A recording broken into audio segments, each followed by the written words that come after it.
Fear.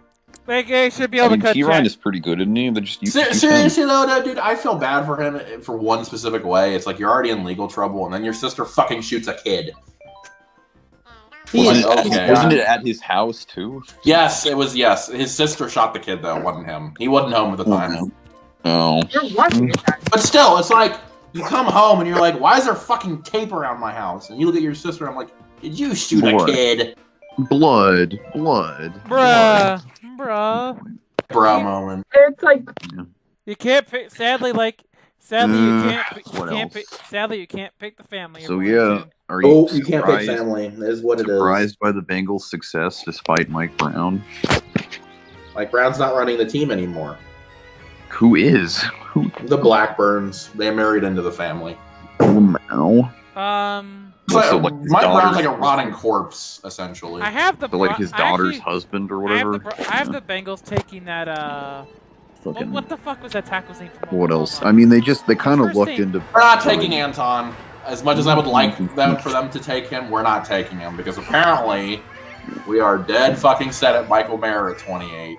Who? Michael Mayer, the Notre Dame tight end. Ew. I like Mayer, but I don't know if I would draft a tight end at 28. There's too many good ones. tight end at 28. I don't know. That's a little risky. I mean, apparently the Cowboys are guaranteed to get Kincaid at fucking 24.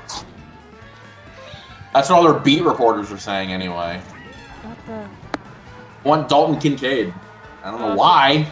But why would you keep Jonah Williams? Jonah Williams is not good. Because we can't get rid of him because he's getting paid $12 million this year. We can't get rid of him. Not that we don't want to get rid of him, it's that we can't get rid of him. We can get rid of him next year. But unfortunately, we are fucking stuck with him. Which I hate, but we can't do anything about it. I think it would be bad, to get your guy because someone tried to tell me that Jonah Williams is a great left tackle just because he went to Alabama. I'm like, Lamau. No, we can't get rid of Jonah. I wish we could. If we could, we'd be drafting a left tackle, but we can't get rid of him.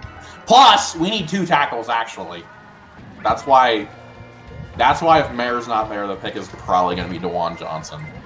Or DeJuan Jones, my bad.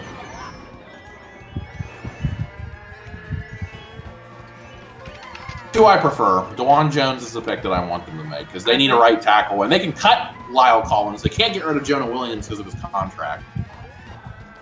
I think they can. I think the Ravens are taking Jackson Smith and Jigba. Don't take first-round wide receivers ever. I feel like the Bears are going to end up with him, honestly. Jamar Chase. Whoa. Slot merchant, I fear. What about Jamar Chase? You know what though? If I'm the freaking Bears, I'm probably going to tell. If I'm trading with like Carolina, for example, right? I'm honestly probably going to ask for DJ Moore. Be like, yo, give me DJ Moore. Give me your first. I don't think Carolina. Why do that though? If you're Carolina, DJ Moore, they just extended him. There's no reason to trade him. I totally understand that. It's just if I'm the Bears, like, what do you need most? You need offense more than anything else. You need weapons. You need defense too. Their front seven is horseshit. Yeah, but the thing is, this draft is pretty deep in defense, and they can fill their holes relatively okay for the next year or two in the free agency. But their immediate need is get Fields developed, get your franchise QB, and get that solidified.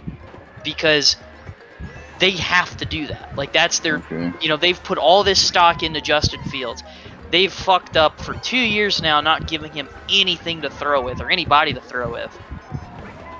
And I think, at this point, if you want it to work out, if you want Justin Fields to be your guy, if you're really set on that, you have to give him something to work with so he can actually grow.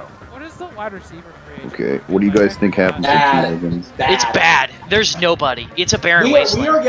Kirby, we are getting into a point where I shade you not that Juju Smith-Schuster is getting projected to be paid $15 million a year.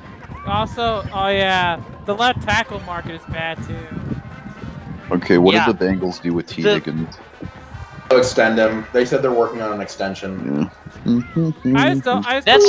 After the Super Bowl, I don't want to see T.J. Edwards back with the Eagles ever. No, please. I can't watch his lack of athleticism anymore. I can't. Who? The linebacker, T.J. Edwards. Oh yeah, I remember this guy on the NFL Draft, and he's like he's like, oh, you know, T.J. Edwards is like a top 10 linebacker, and I'm like, no. No, you did not watch the Super Bowl. He's an Eagles fan too. He's like, but T.J. Edwards, and everyone else is like, shut the fuck up. Well, and this is the other thing too with the Bears. I want to point out I'm gonna guess that guy is probably a worshiper of Pro Football Focus. You know, no, maybe he actually doesn't like PFF. He just says that he likes the way fucking he plays when he watches his film. And I'm like, how? Edwards has no athleticism, and Kansas City abused him in the Super Bowl. Like, if there was ever a game that showed that athleticism is important, that was the game. Apparently, we're going after Leonard Floyd apparently in free agency. Oh boy! The Kansas City Chiefs literally said, "We're not gonna go after you, Kaiser White. We know your game. We know you're good. We're gonna target the other guy." T.J. Edwards' best asset is making tackles 5-6 yards upfield. Who is the slot corner for the Eagles? Was it Bradbury? Avonte Maddox. He's under contract for a little bit. So the number one was Slayton, right? Big play Slay. Slay and then Bradbury at number 2, correct? Bradbury's probably gone. Yeah, I know Bradbury's gone, but yeah, was he at number 2? Yeah. Who's the guy that did the funny play at the end? That was Bradbury who grabbed him. Oh my gosh, freaking people were flipping out saying that the game was fixed. That was a bad call. It's like no, that's just retarded, dude. No, he fucking grabbed him. Like he did, but the issue that I personally have, like, I don't. Do I think it's a bad call? No, I think it's legitimately but, I mean, you a shouldn't penalty. throw him under the bus because of one bad play, though. It just happens. That, but also the fact that if you watch the game up to that point, the precedent had been set that you were allowed to do that. Let's look at our comp picks. You could also say it was a makeup call for them not calling us holding Juju earlier in the game. Wait, so is Bradbury's calls should contract be a up thing. or what? Bradbury, the reason I don't see us re-signing him, we don't want two outside corners over 30. Especially when Slay is about to exit his prime years. The question is, who do they get to replace him? That's why I think they're going to take a corner high. They're going to get Witherspoon, because apparently all the Eagles people are saying they're going to draft Witherspoon, so whatever. Could be a smokescreen to Gonzalez as well. Maybe, who knows? But Witherspoon, in all likelihood, you are an Eagle. Him or whichever one. Reese Witherspoon? Yeah, a lot of the Eagles people are saying they're dead set on Witherspoon. If it's not Witherspoon, it's probably Gonzalez. Also, Jordan Davis, please work on your conditioning. That was... Also, apparently the Cowboys are dead set at Dalton Kincaid, like I was telling Kirby earlier. I have no idea why, because like you'd think you would... Isn't Dalton Schultz a free agent? He is, but like you already have a backup. What's his name? Ferguson or whatever, and he's not bad. I liked Ferguson in college. I mean that'll be interesting seeing Dalton Kincaid though. It's not a bad choice. It's just strange. I saw someone make a thing. They made an article for and against paying Hurts $50 million, and I thought it was a well-constructed thing both ways. Well, apparently Dalvin Cook might get traded. So, and the biggest sticking point to me from that I didn't want to restructure his contract. The biggest sticking point for me on that whole thing that they posted is like, let's be honest with ourselves. The Eagles faced an absolute joke of a schedule in 2023. Let's not get ahead of ourselves. Yeah, they were good, but that schedule, it was a pretty easy schedule. I think it's like, if you want to figure out how much more what your team's really going to be like this year, will tell us, because the Eagles went from playing one of the easiest defensive schedules to playing one of the toughest. Especially when the Niners got 3 third-rounders. Fuck me. So what'd they get 3 first-rounders for? Oh damn! 3 third-rounders. Now that's still really good though. That's trade-up ammo. 3 thirds. Okay, so 3 third-rounders for losing minority coaches and executives to head coaches and GM jobs. Yeah, that's trade-up fodder. Pretty much.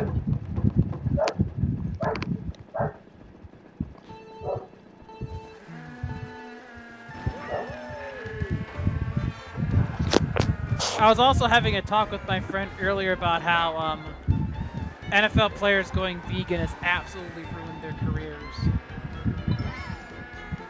And I was like, oh yeah, you can add Carson Wentz to that list too. Look at this shit. They got fucking. Who cares? 7 extra picks. Wait, you said they went vegan? Yeah, they went vegan, and their Bro, careers got absolutely. I don't think diet has anything to do with surprised. their performance. Diet actually would play a pretty large role in it. It does, but veganism is not a detriment. I think the issue you run into when you go full vegan is that if you haven't acclimated your body, I think, towards it for a while, you're basically just stripping away all the protein value that you had in meat and stuff like iron and shit, and it really fucks with you. Well, that's not the thing. Dude, the thing with is, Wentz, it's simple. After the injury, he wasn't the same player. Hold on, it's as simple as that. Can I finish what I'm saying? I want to finish. No, the thing of it is that vegan players tend to get injured a lot. Like, a lot. Like, Cam Newton, after he went vegan, was never the same. Demaryius Thomas, same issue. I actually looked into it. A lot... I mean, this is a pretty big reach, man. I mean, a lot of, like, NFL... Like, a lot of pro athletes, I actually looked it up, a lot of them are on Presbyterian diets. Or Presbyterian, I don't know how the fuck to pronounce it. Pescatarian, the fish diet, right? Yeah, a lot of them Yeah, are. pescatarian. That's pescatarian. I just don't think a plant-based diet is the sole contributor to injuries. That's just a very weird take. I mean, there are other factors, but it definitely would play a role if you switched your diet extreme. I think Andrew Luck was a vegan too. I didn't even know that. So what, is it because, like, does it have something, I mean, it's a lot of muscle injuries, but I kind of wonder if it has something to do with, like, your bones, too, or some shit, because doesn't meat do a lot of shit for that, too? Yeah, Protein. Yeah.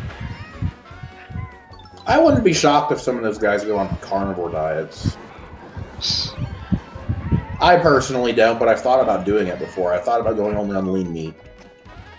I mean, the only meats that I ever really eat on a consistent basis, I mean, chicken, fish, and turkey. Oh. Sometimes I'll eat beef a couple times a week, though, but I mostly eat chicken, fish. Now, granted, the shit that I put with it, you know, like fucking... Yeah. Like pasta sauce and some veggies and shit, but like...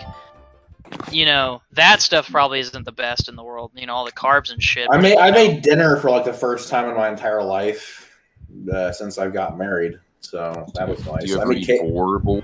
I got Cajun food. I made Cajun food. Oh hell yeah, dude! Fucking. It was. You watch that? Salmon. It was salmon and shrimp pasta. Did you watch that dude?